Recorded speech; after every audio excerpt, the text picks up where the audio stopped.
Dear students, myself Dr. Jitendra sir from the Mahatma Gandhi PG Degree College Gorakhpur. जैसा कि screen पे show रहा है, जो स्टूडेंट्स आज दीनदयाल उपाध्याय गोरखपुर यूनिवर्सिटी का एमएससी सेकेंड सेमेस्टर जूलॉजी का एग्जाम दिए हैं, आप लोगों का आज जेनेटिक्स एंड साइटोजेनेटिक्स पेपर का एग्जाम था। हम लोग इनके क्वेश्चंस के आंसर को डिस्कस करेंगे। थोड़ा सा वीडियो में डिले हो गया है क्योंकि मैं आज कॉलेज से थोड़ा देर से आया था। तो जैसा कि हम सब लोग जानते हैं कि जेनेटिक्स जो है एक मेजर एस्पेक्ट कवर करता है, मेजर पार्ट कवर करता है in the field of zoology. तो जो भी जूलॉजी से स्टडी कर रहे हैं जो स्टूडेंट्स, और जो कम्पिटिटिव एग्जाम में बैठने वाले हैं या कम्पिटिटिव एग्जाम में आगे बैठेंगे, चाहे वो ICMR जेआरएफ का एग्जाम हुआ, चाहे गेट लाइफ साइंस का एग्जाम हुआ, CSR नेट जेआरएफ का एग्जाम हुआ, नीट का एग्जाम हुआ, कोई भी कम्पिटिटिव एग्जाम जो कि जूलॉजी से रिलेटेड है, सभी में आपको जेनेटिक्स से क्वेश्चन देखने को मिलेंगे और अच्छे खासे नंबर में क्वेश्चंस आते हैं सारे कम्पिटिटिव एग्जाम्स में। तो आज का जो क्वेश्चंस हैं, क्वेश्चन पेपर है, इस सभी स्टूडेंट्स के लिए हेल्पफुल है जो कि जूलॉजी से स्टडी कर रहे हैं। तो हम लोग बिना डिले के हुए सीधे चलते हैं क्वेश्चंस पर। First question is, a space is a hereditary factor and fundamental unit of inheritance. तो यूनिट ऑफ इनहेरिटेंस किसको बोलते हैं? Gene. Option B is the correct option. Question number 2, some dog bark while trailing, other are silent. The barker gene is dominant, the silent gene is recessive. The gene for normal tail is dominant over the gene for curly tail. Full stop. A barker dog with normal tail who is heterozygous for both characteristics is mated to another dog of the same genotype. What function of their offspring will be barker with screw tail or curly tail? चार options दिए हैं। तो अगर आप ध्यान से इसको पढ़ेंगे तो इसमें जो है मेंडल का सेकंड लॉ ही दिया गया है डिस्क्राइब करके। बस यहाँ पर वहां पर हम लोग जो है रेड येलो प्लांट का क्रॉस किससे कराते थे? रिंकल्ड ग्रीन प्लांट से कराते थे। यहाँ पर उसका नाम क्या बदल दिया है? ट्रेलिंग एंड साइलेंट हो गया आपको। और दूसरा जो वन पेयर जीन हो गया ट्रेलिंग एंड साइलेंट, और दूसरा पेयर ऑफ जीन हो गया आपका normal tail and curly tail. दोनों में क्रॉस कराएंगे तो F1 जनरेशन में हेट्रोजाइगस मिलता था, वहां पर यहाँ पर भी हेट्रोजाइगस है। हेट्रोजाइगस में जब हम सेल्फ क्रॉस कराते हैं तो हमको क्या रेशियो मिलता था मेंडल में? मेंडल के सेकेंड लॉ में इंडिपेंडेंट असॉर्टमेंट में हमको 9/16 मिलता था। 9 फिनोटाइप्स मिलते थे एंड टोटल नंबर कितना था? 16। तो ऑप्शन बी हो जाएगा हमारा right answer. Question number 3, which of Mendel's law will be evaluated bye linkage? तो हम लोग जानते हैं कि सब लोग आप लोग स्टडी किए हैं, मेंडल का जो सेकेंड लॉ है independent assortment not applicable for the linked gene. Independent assortment is not applicable for the linked gene or linkage. So option D हो जाएगा आपका right answer. Question number 4, in a family of 4 including a normal mother, 4 जो है members है family में, normal mother है, normal father है, colour blind सन है एंड नॉर्मल सन। पूछा है who do you think has the defective X gene other than affected son? एक तो डिफेक्टिव X जीन हमारा जो कलर बैंड सन है उसमें मिलेगा, इसके अलावा किस में और होगा? तो जब आप क्रॉस करेंगे नॉर्मल मेल का कैरियर फीमेल से क्रॉस करेंगे तो हमको एक डिफेक्टिव मेल मिलेगा, कलर ब्लाइंड सन मिलेगा। तो इसके अलावा आपका डिफेक्टिव X क्रोमोसोम किसमें होगा? मदर। एक X क्रोमोसोम डिफेक्टिव होगा किसका? मदर का। सो ऑप्शन ए जो हो जाएगा आपका correct answer. Question number 5, which of the following disease is not because of chromosome abnormalities? तो हमारे जो तीनों नीचे के तीनों myeloid leukaemia, cri du chat syndrome, disease Patau syndrome, तीनों जो है क्रोमोसोम एबनॉर्मलिटीज से होते हैं।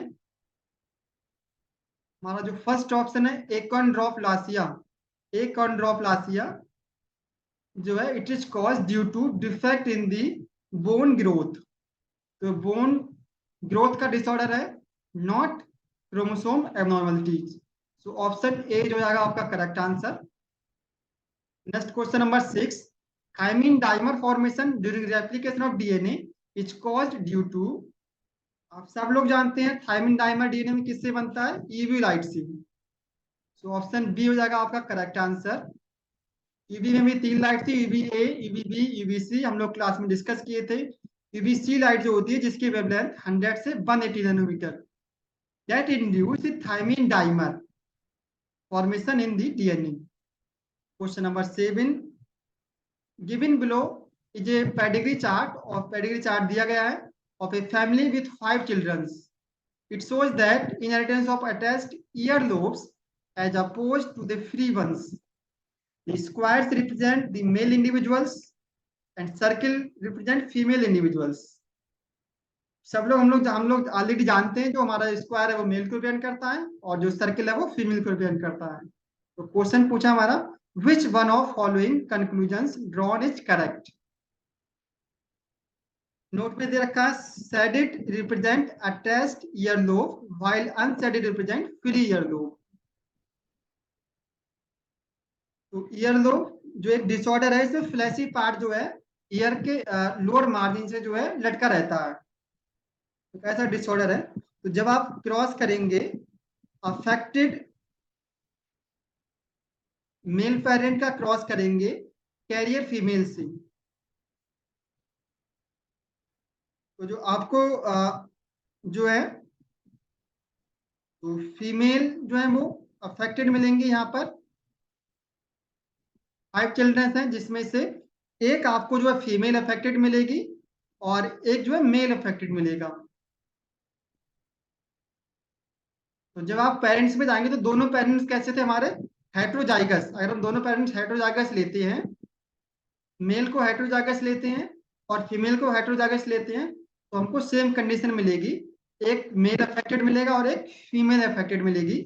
तो यहाँ पर आपका राइट आंसर हो जाएगा option D, parents are heterozygous. ये कंडीशन आप लेते हैं तो आपको सेम ये रिजल्ट मिलेगा पेडिग्री में। Question number 8, the gene in a population comprise it's. Population में जीन का कॉम्पोजिशन है उसको क्या बोलते हैं हम? Gene pool. हम लोग इकोलॉजी में इसको पढ़े थे, जेनेटिक्स में तो पढ़े थे, इकोलॉजी में इकोलॉजी में भी इसको डिस्कस किए थे। So option C is the right answer. Question number 9, a wild type is. Wild type gene हम लोग ऑलरेडी जानते हैं, मोस्ट कॉमन फिनोटाइप जो नेचर में होता है उसको बोलते हैं वाइल्ड टाइप जीन। तो ऑप्शन ए हो जाएगा आपका right answer. Question number 10, in human population which of the statement is incorrect regarding hemophilia? It is a sex-linked recessive disorder. It is correct. Sex-linked recessive disorder होता है, haemophilia का gene कहाँ present होता है? X chromosome पर present होता है, sex chromosome पर प्रेजेंट होता है। नेक्स्ट है, in this disease single protein that is part of cascade of protein involved in the blood clotting. Yes, correct. Female can only be carrier. Yes, correct. Female हमेशा career होती है, mail जो होते हैं वो कैरियर नहीं होती हैं, मेल अफेक्टेड होती हैं। यहाँ पूछा incorrect, male can only be carrier, it is incorrect. Male कभी भी कैरियर नहीं होते हीमोफिलिया के केस में। So option D is the right answer. Question number 11, in the diploid organism which is the maximum number of alleles that can exist in a population of any given gene. तो एक gene की हम लोग already discuss कर चुके हैं, कितनी form होती है? 2 फॉर्म होती है, 2 अल्टरनेटिव फॉर्म होती है जिनको बोलते हैं एलील। कुछ एक्सेप्शन है उनको छोड़ दें, जैसे कि आपका ब्लड ग्रुप का जीन हो गया, तो कुछ एक्सेप्शन को छोड़ दें तो नॉर्मली एक जीन की कितनी फॉर्म होंगी? 2 फॉर्म होती हैं, 2 अल्टरनेटिव फॉर्म ऑफ जीन, जिनको बोलते हैं एलील। तो ऑप्शन बी हो जाएगा आपका right answer. Next question number 12, linked genes के बारे में दिया है, are located near each other on the same chromosome. Yes, same chromosome पर लोकेटेड होंगे आसपास में। Violate the law of independent assortment. Yes, independent assortment not applicable for the linked gene. Segregate together during meiosis, एक साथ है तो एक साथ जो है जाएंगे भी meiosis के टाइम पर, तो जो है सारे ऑप्शन करेक्ट है। सो ऑप्शन डी हो जाएगा आपका right answer, all of the above. Next question number 13, during conjugation, conjugation के लिए क्या रिक्वायर्ड होता है? Cell cell contact is required. तो option A is the correct answer. Next question number 14, both chloroplast and mitochondria, chloroplast और mitochondria हम लोग जानते हैं, चार ऑप्शन दिए हैं। Are found within the nucleus, no. Heavy linear DNA, have linear DNA, no. Circular DNA present होता है। Carry extra nuclear gene, yes. जो क्लोरोप्लास्ट है, माइटोकॉन्ड्रिया है, जब हम लोग इसको पढ़े तो वहां पर पढ़े थे, इसके अंदर क्या होता है? सर्कुलर डीएनए होता है। तो जो है न्यूक्लियर के अलावा जो जीन है उनको बोलते हैं एक्स्ट्रा न्यूक्लियर जीन। तो mitochondria and chloroplast carry extra nuclear genes, that is option C is the correct answer. Next question हमारा क्वेश्चन नंबर 15। क्वेश्चन नंबर 15 है आपका, ए प्लाज्मिड इज, प्लाज्मिड के बारे में पूछा है। A fragment of chromosome that is transfer during bacterial chromo conjugation, no. A piece of DNA carrying multiple cloning site, no. A circular double strand DNA which can replicate independently, yes, it is the correct option, option C is the correct। Plasmid क्या होता है? Circular DNA molecules होता है bacteria में जो कि independently replicate कर सकता है। Question number 16, in a genetic map what is the unit of distance between two gene. जब हम लोग जेनेटिक मैप डिस्कस कर रहे थे तो वहां पर दो जीन के बीच में डिस्टेंस को हम लोग एक यूनिट की फॉर्म में लिख रहे थे, सीएम, जो कि किस पर बेस्ड था? Name of scientist, in honour of scientist. CM की फुल फॉर्म थी centimorgan. Option C is the right answer. Next question number 17, in F plus and F minus cross C, जब हम F plus S और F minus vector cell को cross करते हैं तो हमको क्या मिलता है?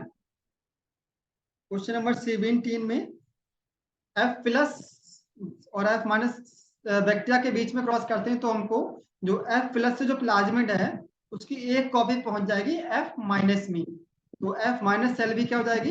एफ प्लस हो जाएगी।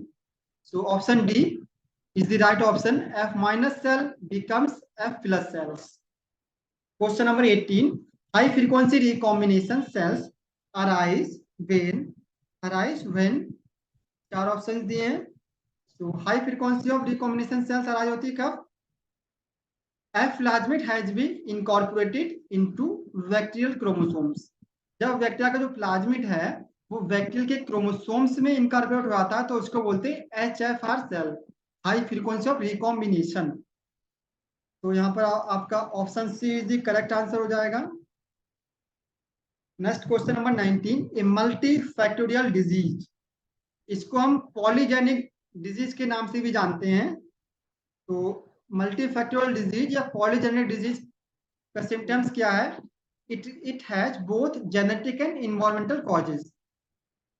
ऑप्शन सी, जो मल्टीफैक्टोरियल डिजीज है वो जेनेटिक्स और कई जीन के डिसऑर्डर से और इन्वायरमेंटल कॉजेज से भी हो सकते हैं, जैसे कि हमारा बहुत सारे मल्टीफैक्टोरियल डिजीज हैं, जैसे कि हमारा डायबिटीज हो गया, अस्थमा हो गया, ब्लड प्रेशर हो गया, अल्जाइमर डिजीज, ओबेसिटी, जो जेनेटिक्स से भी हो सकते हैं और इन्वायरमेंटल फैक्टर से भी हो सकते हैं।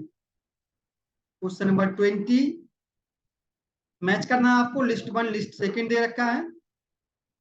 तो इसको हमारा जो फिनोटाइपिक एनालिसिस है वो किस पर बेस्ड होता है? हमारा जीनोटाइप्स। तो इससे आ जाएगा जीनोटाइप्स पर डिपेंड करता है। स्पर्मेटोजेनेसिस कहाँ होता है? हमारा मियोसिस में होता है। Mendel's law segregation, Mendel's law segregation में क्या होता है? हमारी F2 जनरेशन में रिसेसिव पेरेंट्स रीअपेयर आते थे। F1 जनरेशन में सभी जो है डोमिनेंट जीन एक्सेस होता था, लेकिन F2 में रिसेसिव। और लास्ट हमारा बचा क्रोमोसोम मैपिंग, जो कि जीन लोकाई के बीच में डिस्टेंस के लिए यूज होता था। हमारा राइट ऑप्शन हो जाएगा ऑप्शन डी। अब इसको मैच करेंगे। Question number 21, ABO blood group is one of the good examples for which of the followings। तो ABO blood group जो है गुड एग्जाम्पल ऑफ कोडोमिनेंस, हम लोग ब्लड ग्रुप का जब डिस्कस कर रहे थे, मल्टीपल एलिज्म जब पढ़ रहे थे, तो वहां पे हमने पढ़ा था कि ए बी ब्लड ग्रुप जो है को डोमिनेंट का एग्जाम्पल है, जहां पर ए जीन और बी जीन इक्वली एक्सप्रेस होते हैं, कोई भी एक दूसरे से ना डोमिनेंट होता है ना रिसेसिव होता है।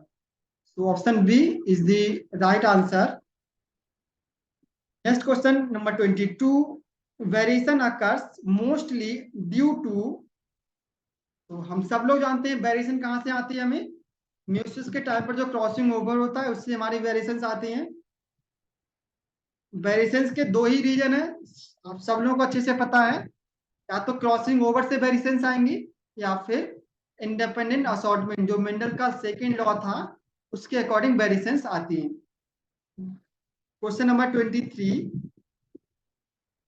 an organism with two identical allele for a given trait is।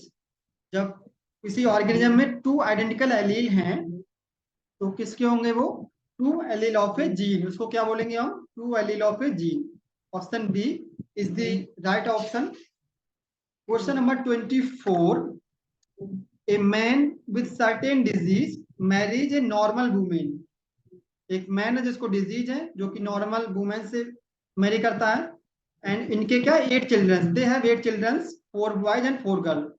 All girls have father disease, जो गर्ल्स हैं उसमें डिजीज से अफेक्टेड है, जैसा कि फादर में डिजीज था, but none of the boys, कोई भी बॉयज जो है वो अफेक्टेड नहीं है डिजीज से। तो क्वेश्चन पूछा व्हाट इनहेरिटेंस इज सजेस्टेड, तो ये कौन सा इनहेरिटेंस हो सकता है, जब आप क्रॉस करेंगे अफेक्टेड मेल्स का क्रॉस करेंगे नॉर्मल फीमेल से, तो आपको जो है सारी जो 4 चिल्ड्रंस और 4 गर्ल्स है, जिसमें गर्ल्स आपको अफेक्टेड मिलेंगी। तो हम सब लोग जानते हैं कि अगर ऑटोसोमल रिसेसिव होता तो सारे हमारे चिल्ड्रंस अफेक्टेड होते, बट सारे अफेक्टेड नहीं है, तो दो ऑप्शन ए ऑप्शन बी तो सीधे इनकरेक्ट हो गया। वाई लिंक्ड, नो ये भी नहीं हो सकता, क्योंकि अगर वाई लिंक्ड होता तो हमारे मेल चाइल्ड ओनली अफेक्ट होता, बट क्वेश्चन में सिर्फ फीमेल अफेक्ट हुई। नेक्स्ट हमारा बचा option C, X linked disorder. ये कैसा इनहेरिटेंस है, X linked. Option D is the correct answer. हम सब लोग जानते हैं कि हमारा जो एक्स क्रोमोसोम आता है किससे आता है, हमारे जो फादर से जो है गर्ल्स में आता है एक्स क्रोमोसोम, किस गर्ल्स में जो फीमेल चिल्ड्रंस है उसमें एक्स क्रोमोसोम कहाँ से आता है, हमारा एक एक्स क्रोमोसोम फादर से आता है। तो इसके बेस पर हमारा ऑप्शन डी हो जाएगा right answer, X linked recessive disorder. Next हमारा question number 25, a genetic marker is, genetic marker, जो डीएनए में जेनेटिक मार्कर्स होते हैं वो किसके द्वारा रिकॉग्नाइज होते हैं, रेस्ट्रिक्शन एंजाइम्स के द्वारा रिकॉग्नाइज किए जाते हैं। सो ऑप्शन ए हो जाएगा आपका correct answer, a place where restriction enzyme cut the DNA. Question number 26, albinism and phenylketonuria are disorder due to. ये दोनों डिसऑर्डर किससे होते हैं, ऑटोसोमल रिसेसिव जीन से होते हैं। Option A is the correct option. Next है आपका QTL analysis is used to. सबको आपको पता है, सब लोग अच्छे से पढ़े, QTL की फुल फॉर्म क्या है, क्वांटिटेटिव ट्रेट लोकस। तो QTL जब हम लोग पढ़े थे तो इसका यूज कहां पर था, इट इज यूज होता for the identify chromosome regions associated with a complex trait, जो कॉम्प्लेक्स ट्रेट होते हैं in a genetic cross, complex trait को पता करने के लिए जो होता है। So option D is the correct answer. Next आपका question number 28, spontaneous mutation. Spontaneous mutation किसकी वजह से होते हैं, हमने म्यूटेशन जब पढ़ा था तो वहां पर दो टाइप के म्यूटेशन पढ़े थे, spontaneous mutation and induced mutation. Spontaneous mutation किसकी वजह से हो रहे थे, due to error in the base pairing of the nucleotide during replication. तो ऑप्शन सी हो जाएगा आपका करेक्ट आंसर। बेस पेयर जो मिसमैच हो जाता है जब रेप्लिकेशन होता है, तो न्यूक्लियोटाइड इनकॉर्पोरेट होती हैं, तो बेस पेयर एक की जगह टी आ जाएगा या जी की जगह टी आ जाएगा, तो बेस पेयर जो है गलत बेस जो है वो इनकॉर्पोरेट हो जाता है ड्यूरिंग रेप्लिकेशन। तो ऑप्शन सी हो जाएगा आपका correct answer. Question number 29. If GUG codon is used as a starting codon, then it code for, हम सब लोग जानते हैं स्टार्टिंग कोडान जो हमारा था एयूजी कोडान वो मेथिओनिन को इनकोड करता था और जीओजी कोडान किसको इनकोड करता है हमारा valine. Option C is the correct. Question number 30. Movement of segment DNA from one side of genome one side of a genome to the another is called. तो DNA का जो segment होता है एक साइड से दूसरी साइड पर movement को हम लोग इसको क्या बोलते हैं ट्रांसपोजिशन. जब हम लोग जेनेटिक्स में ट्रांसपोसिबल एलिमेंट को डिस्कस किए थे तब इसको अच्छे से डिस्कस किए थे. तो ऑप्शन डी दिया आपका राइट आंसर हो जाएगा. Next question number 31. The genetic event that result in Turner syndrome is probably due to. तो जब हम लोग क्रोमोसोम डिसऑर्डर पढ़े थे तो वहां पर हम लोग और भी डिसऑर्डर पढ़े थे टर्नर सिंड्रोम क्लाइनफिल्टर सिंड्रोम. तो वहां पर जो है हम लोग रीजन भी वहां डिस्कस किए थे. क्रोमोसोम का जो है नॉन डिसजंक्शन हो जाता है ड्यूरिंग म्यूसिस. म्यूसिस के टाइम पर क्रोमोसोम का नॉन डिसजंक्शन होता है. नॉन डिसजंक्शन मींस कुछ सेल जो होते हैं म्यूसिस में 4 सेल बनती हैं तो कुछ सेल जो होती हैं जब म्यूसिस का डिवीजन होता है तो कुछ सेल्स में एक्स्ट्रा क्रोमोसोम पहुंच जाते हैं और कुछ सेल में वो क्रोमोसोम मिसिंग हो जाते हैं. तो जिसकी वजह से ये डिसऑर्डर होते हैं लाइक टर्नर सिंड्रोम. जैसे टर्नर सिंड्रोम में क्या आपका X0. तो यहाँ पर एक क्रोमोसोम मिसिंग है. यहाँ पर 45 क्रोमोसोम्स रह जाते हैं. तो it is cause due to non disjunction. Option A is the correct answer. Question number 32. Which of the following will be pure breeding for only one character. तो प्योर ब्रीडिंग पूछा गया क्वेश्चन में. तो हम सब लोग जानते हैं प्योर ब्रीडिंग कौन से होंगे हमारे organism which are homozygous for a gene. तो होमोजाइगस कहाँ पर मिल रहा है हमें एच. हम लोग सब लोग जानते हैं सेम जो है कॉपी होंगे एलील का तो उसको क्या बोलते हैं homozygous. Capital H capital H capital R capital R. तो ये क्या है प्योर ब्रीडिंग प्लांट्स हैं ऐसे.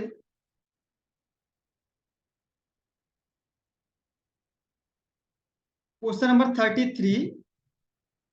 Mendel did not give concept of. Mendel ने इनहेरिटेंस का कॉन्सेप्ट भी दिया था डोमिनेंस का भी दिया था क्रोमोसोम्स का भी दिया था बट जीन का कारण नहीं बताया था. उन्होंने ये बता के छोड़ दिया था कि फैक्टर्स होते हैं जो कि कैरेक्टर को रेगुलेट करते हैं. और जीन के बारे में किसने बताया कि अदर साइंटिस्ट आए थे जॉनसन. उन्होंने बताया था कि जीन होते हैं जो कि कैरेक्टर को डिटरमाइन करते हैं. तो मेंडल ने जीन का कॉन्सेप्ट नहीं दिया था. उन्होंने फैक्टर्स बताया था जीन के बारे में नहीं बताया था. तो option A is the correct answer हो जाएगा. सॉरी.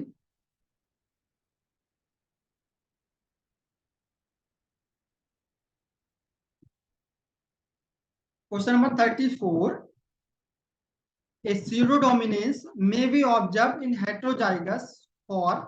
pseudodominance किसकी वजह से होता है जब हम क्रोमोसोम एबनॉर्मलिटी पढ़ रहे थे deletion duplication translocation inversion.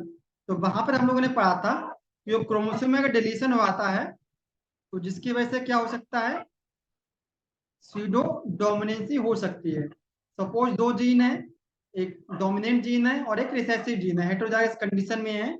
Suppose अगर डोमिनेंट जीन का किसी सेगमेंट में डिलीशन हो जाए जीन में तो जो रिसेसिव जीन है वो अपना कैरेक्टर एक्सप्रेस कर सकता है जिसको बोलते इस कंडीशन को बोलते हैं हम pseudo dominance and it is called due to deletion. So option A is the correct answer. Next question number 35. Which of the following would not contribute to the genetic variation within a bacterial population. तो bacterial population हम लोग सब लोग discuss किए हैं. आप सब लोग जानते हैं कि बैक्टीरियल में ट्रांसडक्शन भी होता है ट्रांसफॉर्मेशन भी होता है म्यूटेशन भी होता है but meiosis does not occurs in the bacteria. तो म्यूसिस होता ही नहीं तो वहां पर जेनेटिक वेरिएशन म्यूसिस की वजह से नहीं होंगी. सो option D is the right answer. Question number 36. Each selection in an individual genotype which are homozygous for the trait represented by capital H और स्मॉल h। तो यहाँ पर पूछा कि individual genotype which are homozygous. Homozygous में हम जानते हैं same copy of allele of a gene. तो कैपिटल एच एक जीन की दो कॉपी होगी, सेम कॉपी स्मॉल की, तो ये भी हमारा क्या है, होमोजाइगस है। यहाँ पर कैपिटल स्मॉल एच होमोजाइगस नहीं, हेटेरोजाइगस कंडीशन आ गई। Small H yes homozygous, small के होमोजाइगस। तो ऑप्शन ए ऑप्शन सी दोनों होमोजाइगस कंडीशन है, तुम्हारा राइट आंसर हो जाएगा A and C both. Question number 37, back cross of F1 hybrid with recessive parent is called. आप सब लोग अच्छे से पढ़े, बेसिक क्वेश्चन है। जब हम F1 प्रोजनी का क्रॉस रिसेसिव पेरेंट से कराते हैं तो उसको क्या बोलते हैं हम, test cross. Option A is the correct answer. Question number 38, which of the following is not true regarding linkage? So linkage के बारे में कौन सा ऑप्शन ठीक है? Linkage affect the percentage of homozygosity following the hybridization. आपका option D is the right answer. Other जितने भी ऑप्शन है, linked gene are located on same chromosome, ये तो सही है। यहाँ पर पूछा नॉट ट्रू, ऑप्शन ए हमारा linked gene are located on the same chromosome, yes same chromosome पर होंगे। क्रॉसिंग ओवर अबर between linked gene is rare, crossing over between linked gene is rare. Crossing over जो है generally to different chromosome के बीच पर जो jeans होते हैं उनके बीच में होती है, ये भी सही है। Linked gene are always inherited together, yes.